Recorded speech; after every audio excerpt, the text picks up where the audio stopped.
I am Fabiola Soron from China Daily, and today we are the pleasure to meet to our delegate from China from the committee DISEC.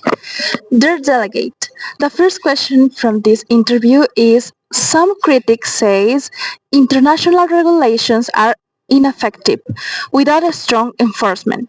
What is China's view on improving enforcement mechanisms against illegal arms trade? First, thanks for the question.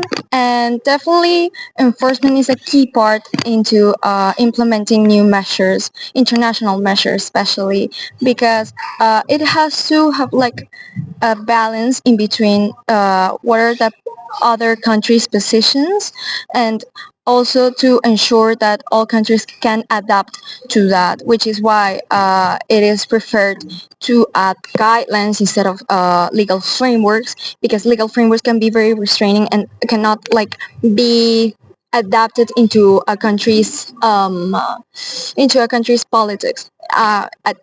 Which has a very big difference between guidelines because they let you implement it in a certain way that maybe your country needs or aligns with the internal policies. So this location thinks that's a key part into when talking about enforcement. Thank you, delegate. With that debate, do other countries say that transparency is very important to implement in many arguments and also in their committee? In your case, in the China's view, how can you does China support greater transparency measures in your case?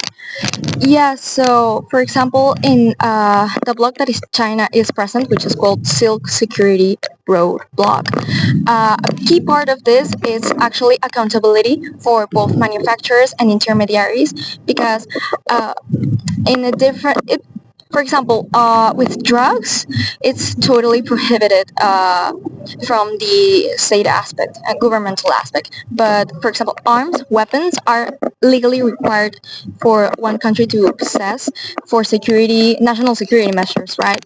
So how do you ensure transparency when, for example, holding accountable these intermediaries, right? Well, there is something called how it was confidence building measures, which is like an accord being made into for like a certain group or two countries, could be bilateral, multilateral, and it has the main objective of reducing tensions, but also at the same time ensuring the transparency in the data that they provide, right? So yeah.